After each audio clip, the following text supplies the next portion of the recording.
이번 시간에는 26번 히브리인들이 출애굽하면서 애굽인들의 물품을 취하는 것이 정당한가 하는 제목입니다. 출애굽기 11장 2절에 보면은 백성에게 말하여 사람들에게 각기 이웃들에게 은금 폐물을 구하게 하라 하시더니, 이 개정판입니다. 개혁성경은 역시 은금 폐물을 구하게 하라 하시더니, 그런데 이 출애굽기 11장 2절의 이 말씀들을 여러 성경들을 비교해서 보면은 표현들이 좀 다릅니다. KJV 성경을 보면은 borrow라는 단어를 사용합니다. 그 부분을 읽어보면은 이렇습니다. And let every man borrow of his neighbor. borrow, 빌리다 하는, 빌리게 하라는 겁니다. 그래서 KJV 한글 성경과 KJV 흠정역판도 역시 빌리게 하라, 이렇게 번역을 하고 있습니다. KJV이기 때문에 같은, 그래서 borrow, 빌리게 하라, 이렇게.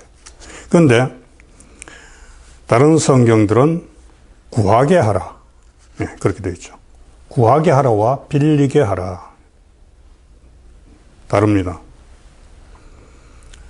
NIV 성경 같은 경우 ask, RSV 성경도 ask, NKJV 성경도 ask, NRSV도 ask, NASB도 ask, 전부 ask, 구하게 하라, 그렇게 되어 있습니다. KJV만이 빌리다는 단어를 사용하고 있죠. borrow라고. 출애굽기 12장 35절에도 보면은 개역판 성경은 이렇게 되어 있습니다. 이스라엘 자손이 모세의 말대로 하여 애굽 사람에게 은금 폐물과 의복을 구하매,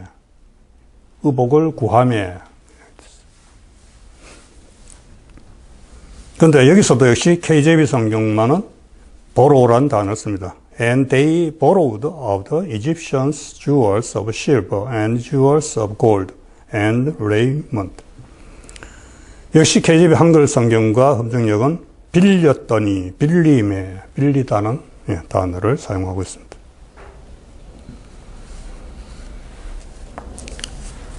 그러면 이 출애굽기 11장 2절과 12장 35절의 원어는 뭐냐? 원어는 샬이라는 단어입니다. 샬, 히브리어 원어는 샬입니다. 이 샬이라는 단어는 여러분이 교재 81페이지보다 쭉 제가 표시를 해놨습니다만은 문의하다, 요청하다, 부탁하다, 돈을 꾸다, 그러한 뜻으로 되어 있습니다. 그러니까 샬은 요청하다, 부탁하다. 빌리다는 뜻은 여기에 없죠. 그런데 KJV 성경은 빌리다라는 단어로 번역을 했습니다. 그 다음에 출애굽기 3장 22절을 보면은 너희가 애굽 사람의 물품을 취하리라 했습니다. 취하리라. 개역판이나 개정판은 다 취하리라 그렇게 되어 있습니다. 그런데 KJV 성경은 spoil이라고 되어 있습니다. 그 취한다는 부분을 영어 단어가 spoil. 그리고 NIV 성경은 plunder로 되어 있습니다. plunder. spoil이나 plunder, 또 RSV 성경은 despoil로 되어 있는데 despoil. plunder, spoil, despoil 이러한 단어들은 약탈하다, 노략질하다, 빼앗다, 그러한 뜻으로 사용됩니다. 그래서 이것은 KJV 성경도 그렇고 다른 성경도 그렇고 다 빼앗는다 하는, 노략질한다, 빼앗는다, 그런 의미로서 사용을 하고 있습니다. 제가 지금 먼저 말씀들을 이렇게 보고 그 뒤에 가가지고 이 부분들을 종합적으로 정리를 할 겁니다. 그 다음 출애굽기 12장 36절에 보면은 출애굽기 12장 36절 거기에도 보면은 개역 개정판은 이렇게 되어 있습니다. 여호와께서 애굽 사람들에게 이스라엘 백성에게 은혜를 입히게 하사 그들이 구하는 대로 주게 하심으로 그들이 애굽 사람의 물품을 취하였더라. 개정판이나 개역판은 다 취하였다고 그렇게 되어 있습니다. 근데 공동 번역에 보면은 이렇게 그들은 에집트인들을 털었다. 털었다. 좀 속된 표현이죠. 털었다. 이렇게. 표준세 번역은 물건을 빼앗아가지고 빼앗았다고 표현하고 있습니다. 현대인의 성경도 역시 물건은 거의 다 빼앗다시피 했다. 이렇게 되어 있습니다. 그러면 영어 성경, KJV 성경은 어떻게 되느냐? KJV 성경은 So that they lent unto them such things as they required. 그들이 요구한 대로 렌트는 빌렸다, 빌려줬다는 얘기입니다. And they spoiled the Egyptians. 그래서 이집트인, 애굽인들로부터 spoiled, 빼앗았다. 빼앗았다고 표현하고 있습니다. KJV 성경이. NIV 성경도 역시 플런더를 사용해서 빼앗다고 표현. 그러니까 이 출애굽기 12장 36절이나 출애굽기 3장 22절이나 다 빼앗다는 쪽으로 성경들이 표현을 하고 있습니다.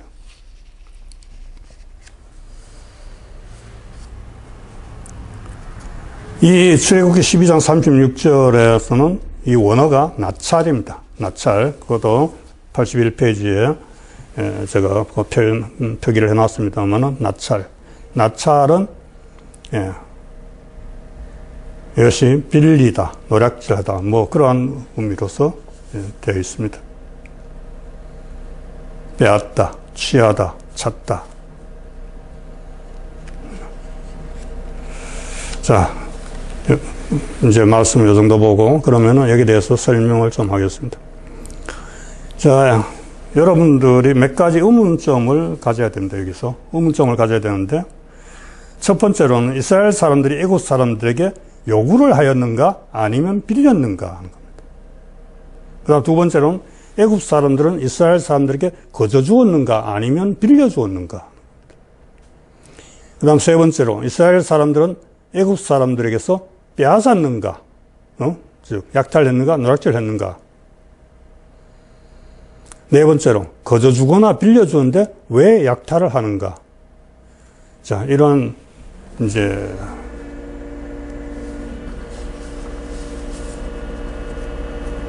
과연 어떤 용어로 쓰는 것이 적절한가 하는 것을 이제 보는 겁니다. 용어의 적절성입니다. 이 히브리어 원어를 가지고 여기에 원어에 충실하게 하려다 보니까 뭐 빼앗는다, 약탈한다, 노략질한다, 또는 뭐 빌린다 이러한 단어들을 썼는데 성경마다 좀 차이는 있습니다만 그렇게들 많이 쓰는데 이 문제들을 근본적으로 한번 보기로 합니다. 출애굽기 3장 21절을 먼저 한번 보겠습니다. 출애굽기 3장 21절 거기에 보면은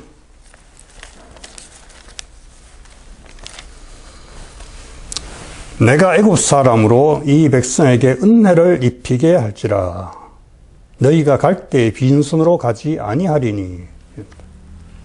애굽 사람에게 하나님께서 은혜를 베푸셔서 그래서 은혜를 하나님 입혀서 갈 때에 빈손으로 안 가게 만들겠다. 그렇게. 즉, 하나님께서 역사하셔서 주게 하겠다는 거죠. 또, 출애굽기 11장 3절에 여호와께서 그 백성으로 애굽 사람의 은혜를 받게 하셨고, 또 그 사람 모세는 애굽에서 바로의 신하와 백성에게 심히 크게 배웠더라. 그랬습니다. 은혜를 있게 하셨다. 또 12장 36절에도 보면 여호와께서 애굽 사람으로 백성에게 은혜를 입히게 하사, 다 같은 내용들이죠. 여호와께서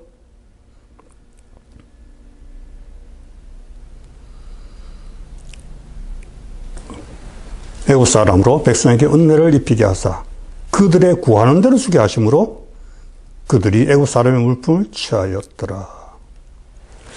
자, 하나님께서 은혜를 베푸게 하신다고 3번이나 말씀을 하셨죠. 그래서 하나님의 은혜 가운데 이스라엘 백성들이 모세의 뒤를 따라서 애굽을 나오게 됩니다. 결국 그러면 이스라엘 백성들이 애굽 사람들로부터 받은 금은 폐물은 뭐냐? 그 성격이 뭐냐? 그 성격은 이스라엘 사람들이 애굽에서 430년간 종살이한 것에 대한 보상이다. 그렇게 봅니다. 보상. 하나님이 은혜를 베푸셔서 이스라엘 백성들이 빈손으로 나오게 하지 아니하시고 금은 폐물을 넉넉하게 받아서 가지고 나오게 하셨다. 자, 그러면 그것이 빼앗는 거냐, 노략질하는 거냐, 빌린 거냐? 지금 성경의 표현들이 여러 가지로 되어 있다고 아까 얘기했죠? 하나님께서는 모세를 통해서 10가지 재앙을 내리심으로 이스라엘 백성들에게는 승리감을 주시고 애굽인들에게는 패배감을 주시고 열등감, 거역할 수 없는 두려움을 주셨습니다. 그래서 이스라엘 백성들이 마치 애굽 사람들에게 금은 폐물을 요구를 했는데 마치 자기 것처럼 당당하게 요구를 하게 하신 거예요. 빼앗는 것도 아니고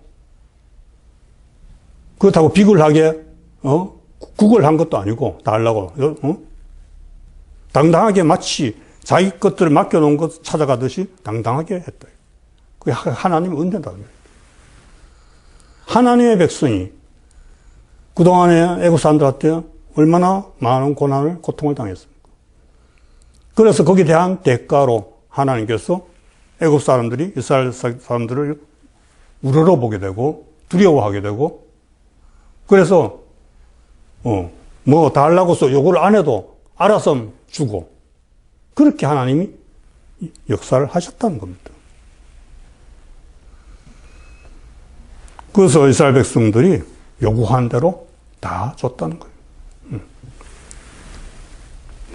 이때 애굽 사람들은 10가지 재앙을 당한 이후에 어떤 상황에서 완전히 공황 상태에 빠진 거예요. 이러한 정말 듣도 보도 못한 다양한 재앙들을 겪어보니까 역시 여호와란 이스라엘의 신은 정말 무서운 신이다. 감히 우리가 거기에 대항할 수 없는 어마어마한 무서운 신이다 하는 것을 그들은 완전히 절실하게 느꼈죠. 예고된 대로 다 해줬잖아요. 마지막에 장자재앙 아들들이 다 죽고 막 그러니까 이제는 더 이상 뭐 어떻게 할 도리가 없어서 정말 두 손 두 발 다 들고 이스라엘 백성들이 요구한 대로 그냥 다 했었어요. 그들은 이스라엘 사람들이 이제는 두려운 겁니다. 무서웠어요. 빨리 애굽의 땅에서 나가기만 바랬어요. 처음에는 바로도 못 나가게 막았죠. 거짓말도 하고 뭐 못 나가게 막았는데 나중에는 빨리 너희들 빨리 나가라고. 옆에 있는 것 자체가 무서웠어요. 그런데 그것이 다 뭐냐? 바로 하나님의 은혜라는 겁니다. 이스라엘 백성들이 하나님을 애국 사람들이 두려워하는 것은 결국 하나님께서 그렇게 만드셨다는 거예요. 그런데 이것이 결국은 다 하나님이 맨 처음에 예정하신 대로예요. 맨 처음에 어디에 예정되는지 아십니까? 창세기로 갑니다. 창세기 15장을 봅니다. 예, 창세기 15장에 대한 강의를 전에 했었는데, 창세기 15장이 아주 중요한 장이에요. 사람들은 창세기 15장은 그렇게 중요하게 여기지 않는데 저는 창세기 15장을 굉장히 중요하게 여기는 장입니다.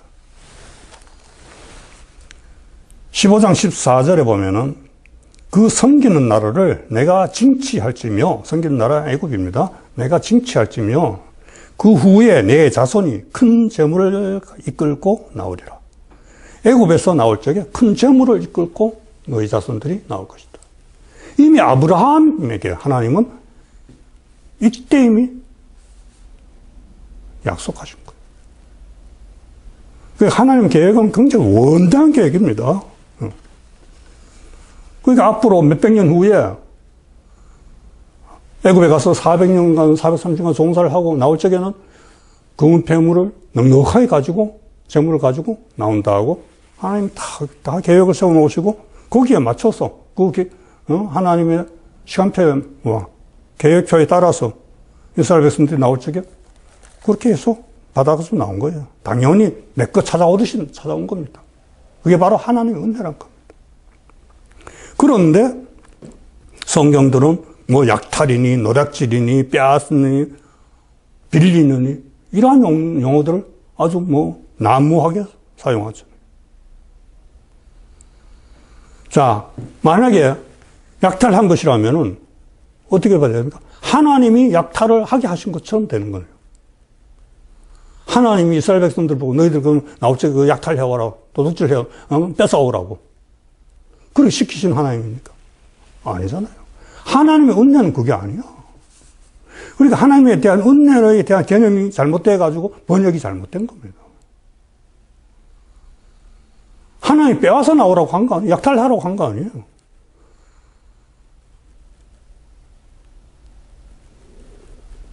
하나님은 자기들 거 찾아오듯이 합법적으로 당당하게 가지고 오라고 하는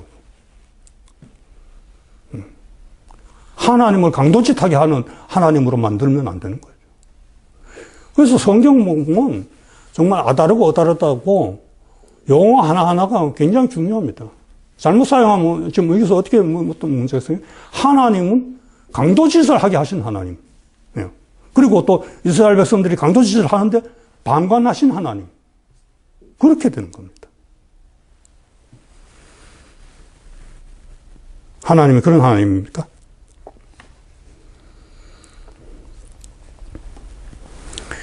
하나님이 은혜를 베푸셔가지고 모든 일이 순조롭게 잘 진행되고 있는데 빼앗아가는 짓을 한다면은 하나님의 은혜를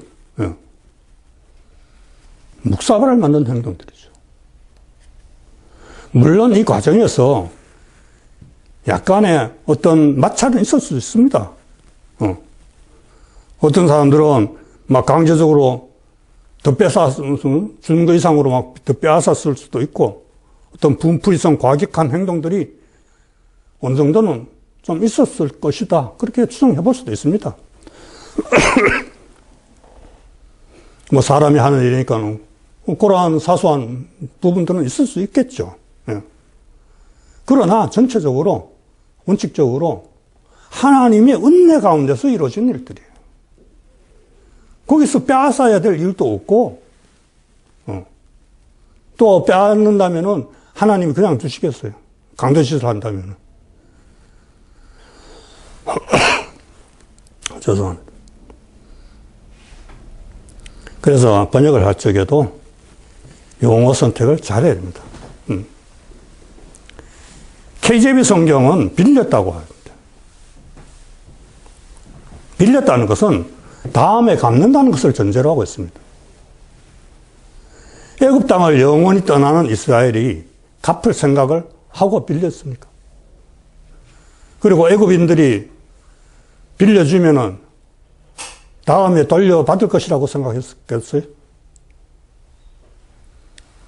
종으로 살다가 애굽을 떠난 이스라엘 사람들이 빌려달라고 한다면 빌려주기라도 하겠습니까?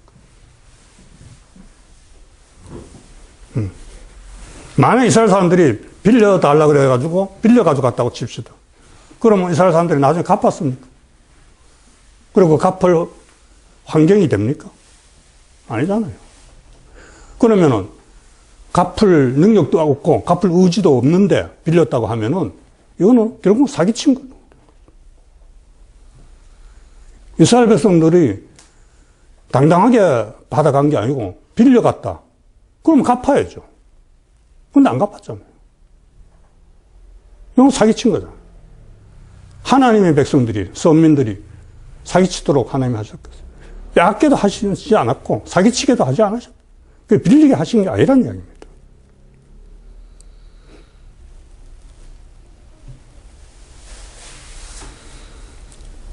또 출애굽기 12장 36절에 거기는 12장 36절에 35절 36절을 봅니다. 이스라엘 자손이 모세의 말대로 하여 애굽 사람에게 은금 폐물과 의복을 구하매. 예. 이스라엘 자손이 은금 폐물을 애굽 사람들한테 구했다.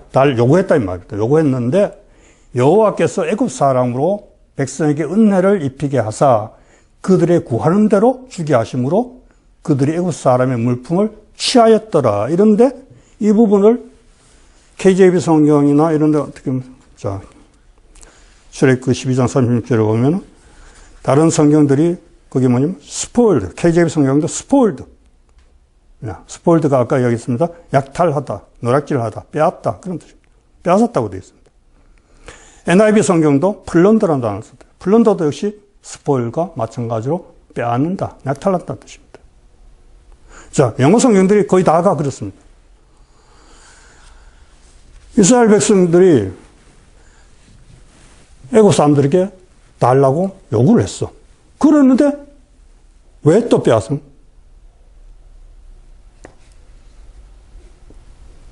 요구했는데 애굽 사람들이 안 줬다. 요구대로 안 줬다고 하면 빼앗을 수 있었겠죠. 논리적으로. 그런데 요구한 대로 다 줬습니다. 줬는데 또 왜 빼앗습니까? 그건 말이 안 되죠.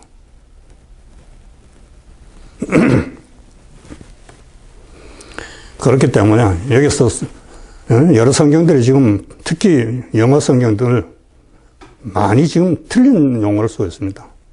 빌리다, 빌려주었다, 빼앗다, 노략질하다 이러한 용어들은 하나님의 말씀을 바로 이해하지 못한 결과다.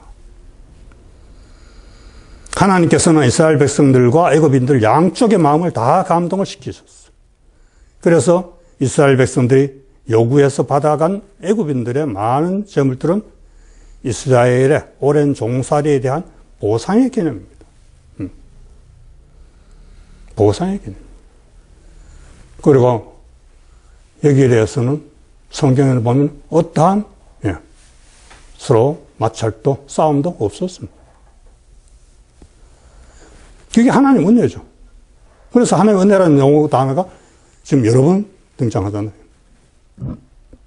그런데 사람들은 번역을 빼앗다, 약탈하다, 노략질하다, 또 KJV는 KJV는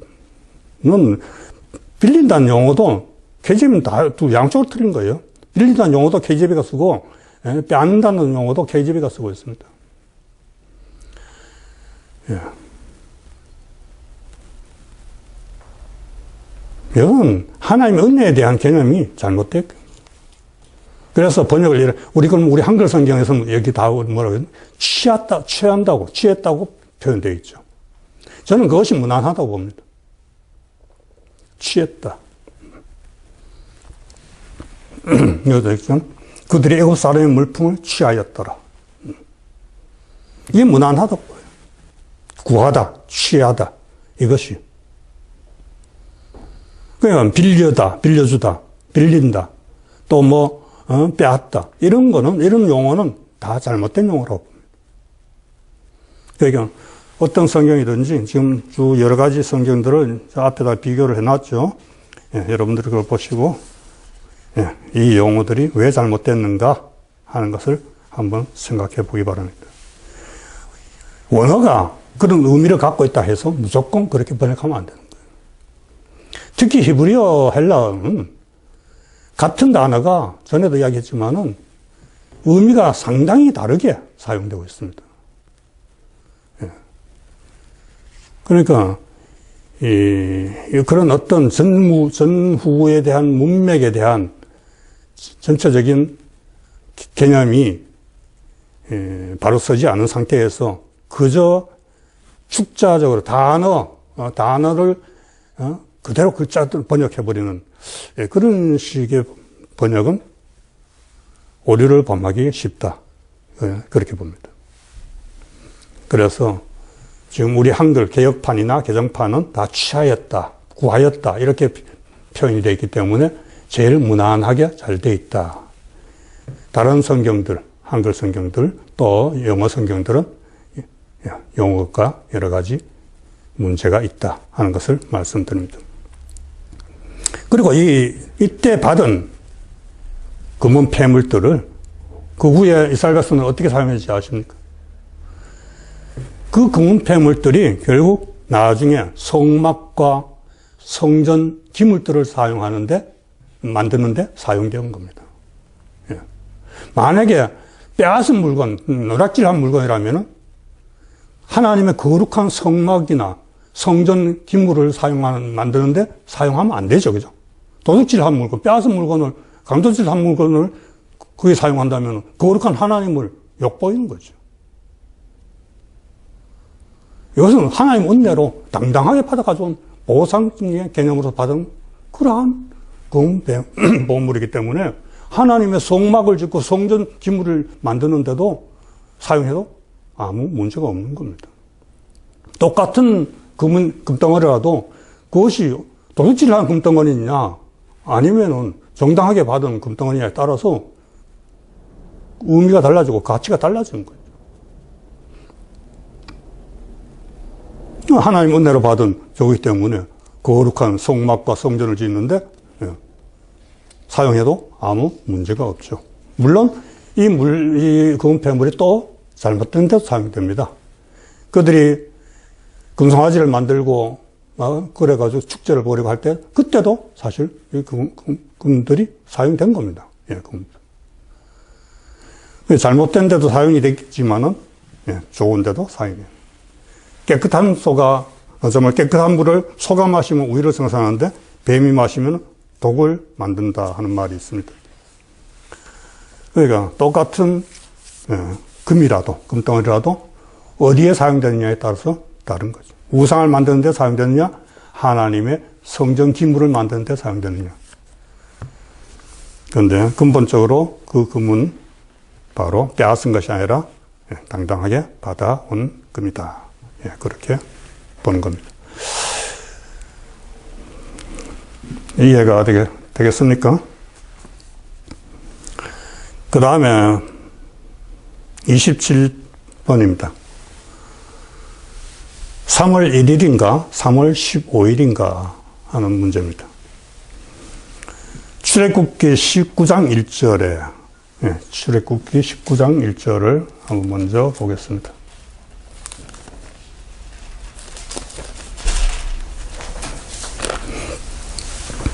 이스라엘 자손이 애굽 땅에서 나올 때부터 제3월 곧 그때에 그들이 시내 광야에 이르니라 했습니다.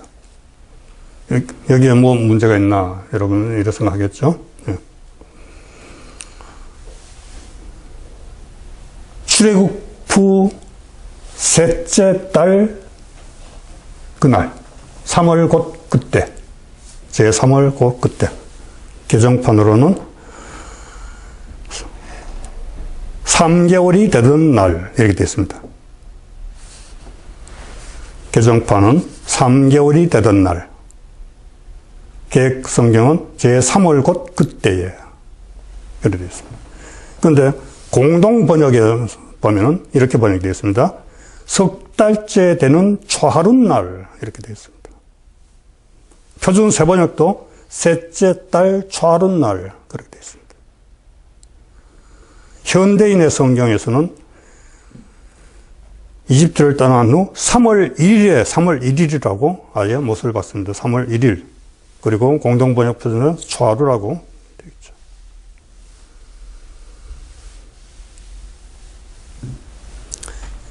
KJV 한글 성경에는 이렇게 되어 있습니다. KJV 한글 성경은 이집트 땅에서 나온 지 셋째 달이 되는 그날 그렇게 되어 있습니다. KJV 흠정역은 셋째 달에 바로 그날 이렇게 되어 있습니다. 다 어떻게 보면 뭐 다 비슷비슷하고 그 말이 그 말 아닌가 싶지만 이 말 한마디 한마디가 자세히 들여다봐야 됩니다. 똑같지 않습니다.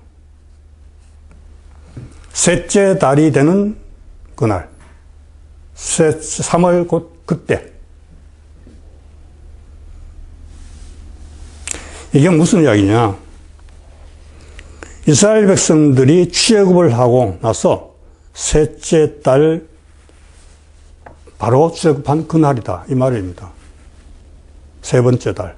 그러면 출애굽한 날이 언제라 알아야 돼요. 출애굽한 날이 언제입니까? 1월 15일입니다. 1월 15일. 1월 1일이 아니고 1월 15일입니다. 그러면 셋째 달 그날은 언제? 3월 15일이어야 되는 겁니다.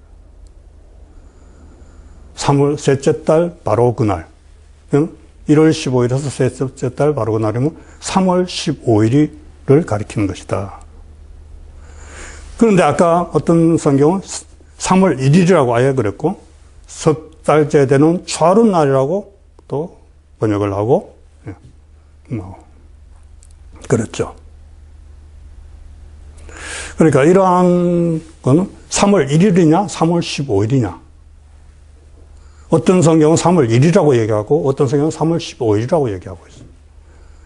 또 어떤 성경은 애매모호합니다. 아까 KJV 한글 같은 경우는 셋째 달이 되는 그날 이렇게 물론 이거 생각하기에 따라서는 이건 15일을 말하는 거다 이렇게 해석할 수도 있고 셋째 달 되는 그날 이러면 첫날로 이해할 수가 있습니다. 1일로 그러니까 이걸 15일로도 볼 수 있고 1일로도 볼 수 있고 좀 애매한 표현이기도 합니다. 그래서 이것에 대한 올바른 표현은 3월 그날 그렇게 표현하는 것이 3월 그날이라는 건 출애굽한 날. 그래서 3월 1일이 아니고 그날은 15일이다. 1일이 아니고 15일이다. 이것을 분명하게 성경에도 전에도 제가 첫날부터 이야기했습니다만 분명히 다르고 다른 게 많습니다. 토시 하나에 또 단어 하나에도 의미가 달라져요.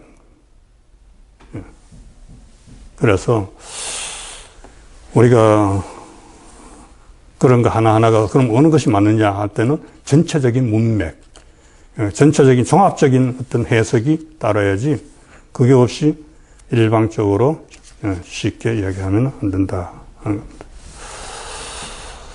자, 그 다음에 한 가지만 하나만 더 하겠습니다. 모세의 장인 이름 28번째 모세의 장인 이름이 뭐냐 한 겁니다. 구약 성경에는 모세의 장인 이름이 몇 가지가 있습니다. 첫 번째가 이드로라고 되어 있습니다. 출애굽기 3장 1절 보면 모세가 그의 장인 미디안 제사장 이드로의 양떼를 치더니 장인 미디안 제사장 이드로 이렇게 되어 있습니다. 두 번째는 루엘이라고 되어 있죠. 루엘. 출애굽기 2장 18절에 보면 그들이 그 아비 루엘에게 이를 때에 아비가 가로되 너희가 오늘은 어찌하여 이같이 속히 돌아오느냐.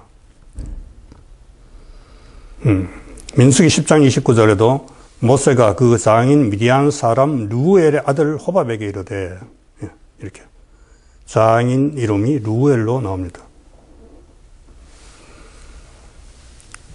그런데 사사기 4장 11절에 보면은 이렇게 되어 있습니다.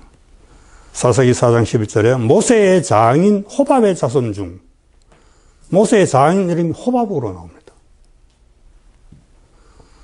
성경에 지금 이렇게 모세의 장인 이름이 이드로, 루엘, 호밥 세 가지로 등장을 합니다. 성경에 루엘이라는 이름은 4명이 있습니다. 4명이 등장을 하는데 창세기에 보면 에서의 아들, 그다음 민수기에는 갓 자손으로 루엘이 나오고, 역대상에는 베냐민 자손, 그리고 출애굽기와 민수기에는 미디안족 제사장 루엘, 이렇게 4명의 루엘이라는 이름이 나오는데, 모세의 장인은 4번째 미디안족 제사장 루엘이다. 그렇게 봅니다. 자, 이 세 이름, 이드로, 루엘, 호밥. 이것이 한 사람이 가지고 있는 3가지 이름이냐 하는 거죠. 이것을 한번 살펴보려고 합니다.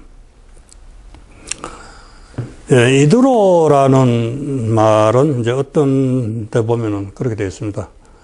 이건 제사장의 명칭이다. 공식 직함이다. 그렇게 이드로는 공식 직함을 가리키는 것이다고 그렇게 되어 있기도 합니다. 근데 문제는 이드로와 루엘에 대해서는 별 문제가 없습니다. 없는데 이 호밥이라고 하는 것에 대해서 문제가 있는 겁니다. 사사기 4장 11절. 모세의 장인 이름이 호밥이라고 되어 있는데 민수기 10장 29절에서는 호밥이 루엘의 아들로 등장을 하죠. 호밥이 바로 루엘이냐 아니면 호밥은 루엘의 아들이냐 하는 겁니다. 그러면 호밥이 모세의 장인이냐 아니면 장인의 아들이니까 처남이냐 하는 거죠. 호밥이 모세와 어떤 관계냐 하는 겁니다. 그런데 이 성경만 가지고는 이것이 참 답이 나오기 어렵습니다. 그래서 KJV 성경에서 이 부분을 이렇게 이야기합니다. 민수기 10장 29절에 아까 모세가 그 장인 미디안 사람 루엘 아들 호밥에게 이렇게 되어 있죠. 이것을 KJV 성경에서는 모세가 그 장인 미디안 사람 루엘의 아들이 아니고 라구엘의 아들이라고 그렇게 표현을 하고 있습니다. KJV 성경은 루엘 대신에 라구엘이라고 라는 그러한 인물이 등장합니다. 이 라구엘이라는 이름은 성경 어디에도 없는 이름입니다. KJV 성경만이 유일하게 등장합니다. 이건 히브리어 성경 마소라 본문에도 없습니다. 히브리어 성경에도 나타나지 않는 라구엘이라는 이름이 KJV 성경에 등장을 하는 겁니다. 그래서 KJV 성경유일주의자들은 그렇게 합니다. 호밥은 라구엘의 아들이다. 그렇게 이해를 해버립니다. 그래서 여기에서 문제점이 해결된다. 라구엘의 아들이 호밥이고, 그 호밥이 바로 루엘이고 이드로다. 결국에는 KJV는 그렇게 주장하는 거죠. 이드로와 루엘, 호밥은 한 인물이다. 한 사람을 가리키는 이름이다. 그렇게 한 사람이 3가지 이름을 가졌다고 해석을 하게 만든 겁니다. KJV는. 그런데 이 라구엘이라는 이름이 아까도 얘기했듯이 원어 성경에도 히브리어 원어에도 없는 이름이에요. 난데없이 어디서 가져온 이름인지도 모르게 등장을 하는 겁니다. 이거는 안 되죠. 그렇게 하면 안 됩니다. 분명히 근거가 있어야 됩니다. 특히 원어의 성경에서 근거를 찾아야 되는데 원어 성경에도 없는 이름이 갑자기 등장을 해버리는 거죠. 이건 문제가 있는 겁니다.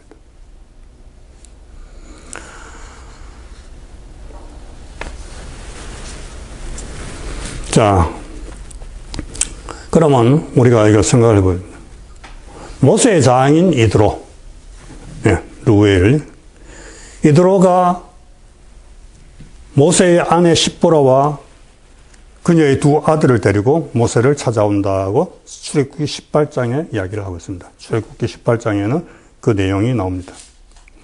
이때 모세와 이스라엘 백성들은 출애굽 후 약 2개월 정도 지난 시점에 르비딤에 진을 치고 있을 때였습니다. 르비딤에 와가지고 아직 시내산을 다다르지 못했을 때죠. 그때 진을 치고 있을 때 이드로가 자기 딸과 손자들을 데리고 나타난 겁니다. 이곳에서 이드로는 모세에게 재판을 효율적으로 하기 위해서 새로운 편제를 갖추도록, 그래서 50부장, 100부장, 1000부장 이렇게 그러한 것을 만들어서 업무를 분장해 가지고 해라. 그때 모세가 혼자서 다 통장 반장 다 하려고 하니까, 북치고 장구치고 다 하려니까 굉장히 모세가 피곤하고 힘들죠. 그래서 장인 이드로가 모세에게 그러한 구원면을 해서, 그래서 50부장, 100부장 이런 1000부장 같은 제도를 만들어서 일을 나누어서 하게 했습니다. 그리고 나서 출애굽기 18장 27절에 보면은 모세가 그 장인을 보내니 그가 자기 고향으로 돌아가니라. 장인 이드로 루엘은 고향으로 돌아갔다고 했습니다. 이들이 사는 곳은 미디안족들이 사는 것이죠. 그리고 시간이 흘러서 민수기 10장 11절 12절에는 출애굽 다음 해인 2월 20일경에 이스라엘 백성들이 시내 광야를 출발하여 바란 광야로 나아갑니다.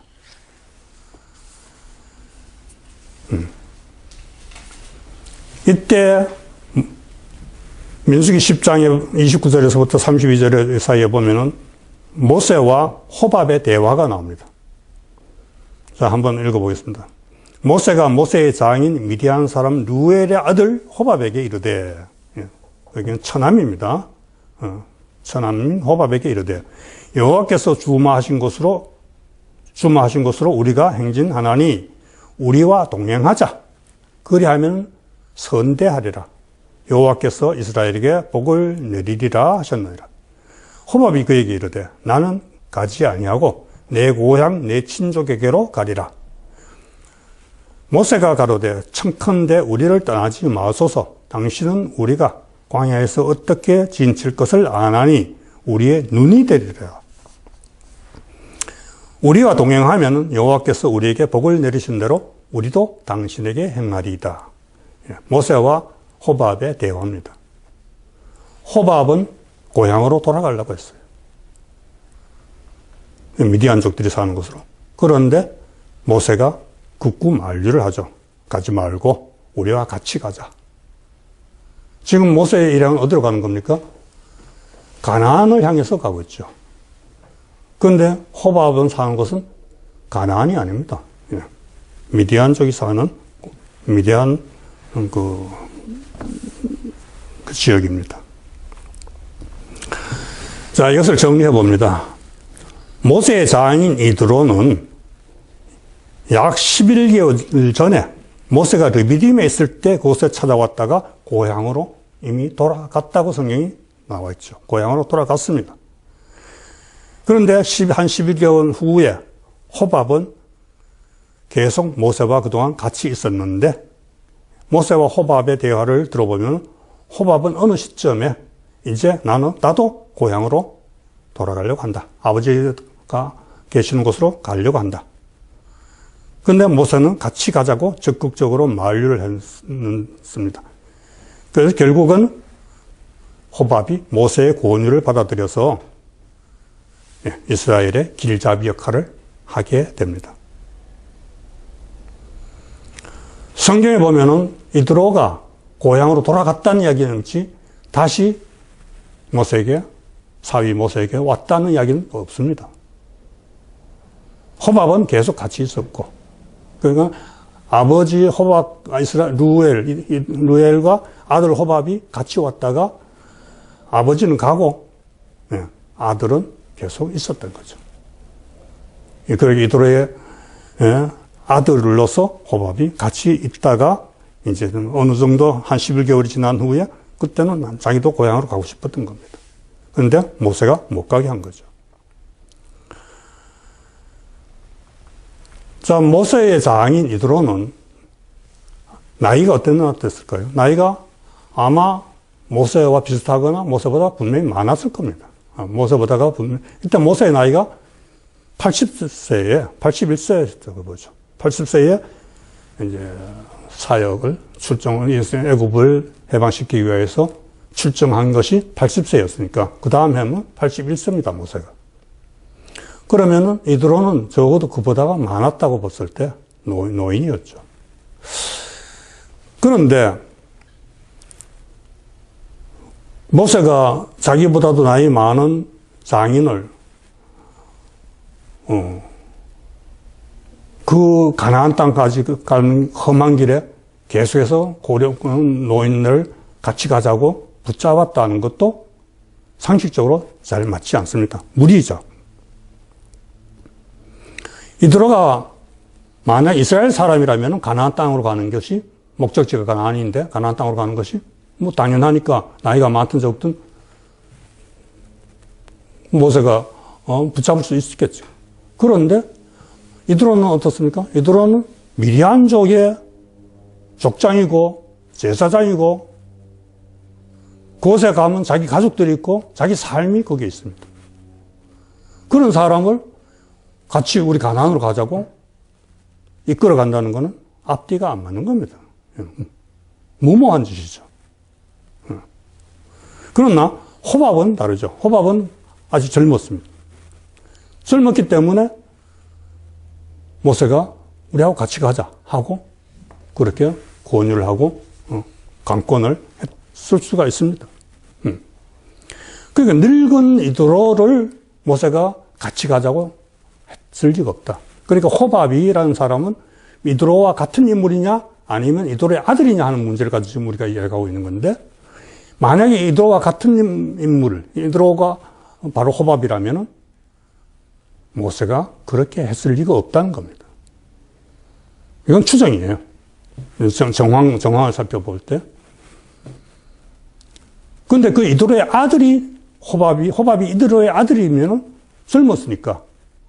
그리고 또 뭐 성경에 자세한 기록은 없습니다만 호밥이 가정을 가지고 있었는지 자녀가 있었는지 그런 문제는 기록이 없어서 모릅니다만은 어쨌든 모세가 호밥에게 같이 가자고 할 때는 가정이 없었다고 보는, 총각이었다고 보는 것이 아마 순리적으로 맞을 것 같습니다. 그래서 결국 호밥은 모세를 따라서 가나안으로 가게 됩니다. 사사기 16장 1장 16절을 보면은 이런 말이 있습니다. 사사기 1장 16절에 보면은 모세의 장인은 갠 사람이라 그 자손이 유다 자손과 함께 종려나무 성읍에서 올라가서 아랏 남방의 유다 황무지에 이르러 그 백성 중에 거하니라. 다시 읽습니다. 모세의 장인은 갠 사람이라. 모세의 장인은 갠이란 거는 미디안족의 한파입니다. 미디안족이라는 얘기입니다. 그리고 그 자손이, 모세의 장인의 자손이 유다 자손과 함께 종려나무 있는 가나안 땅으로 올라갔다. 그 자손이 바로 누구냐? 바로 호밥이다. 유다 자손과 함께 유다 강에 올라가 산 사람은 바로 그 자손은 이드로의 아들 호밥이다. 이드로는 결국 가나안 땅에 안 들어갔습니다. 호밥은 가나안 땅에 들어갔어요. 그래서 사사기 4장 17절에 보면 호밥의 자손 가운데 헤벨이라는 사람이 가나안 왕 아빈의 군대 장관 시스라를 죽인 야엘의 남편으로 성경 역사에 기록되어 있습니다. 호밥의 후손이 사사기에 그 헤벨이라는 이름으로 나오죠. 그렇다면 전체적으로 정하보면 어떻습니까? 이드로는 고향으로 돌아가서 다시 모세에게 왔다 또는 가나안으로 들어갔다 하는 이야기가 전혀 없고, 그렇죠. 이드로는 거기 가서 어차피 노년이래 자기가 제사장이고 족장이고, 근데 제사장이고 족장인 사람이 자기 종족을 버리고 유대족을 따라서 가나안 땅으로 옮겨갔다. 그건 말이 안 되는 이야기입니다. 예, 상식이 맞지가 않는 이야기입니다. 그리고 성경 어디에도 그거를 그렇게 해석할 만한 근거도 이유도 없습니다.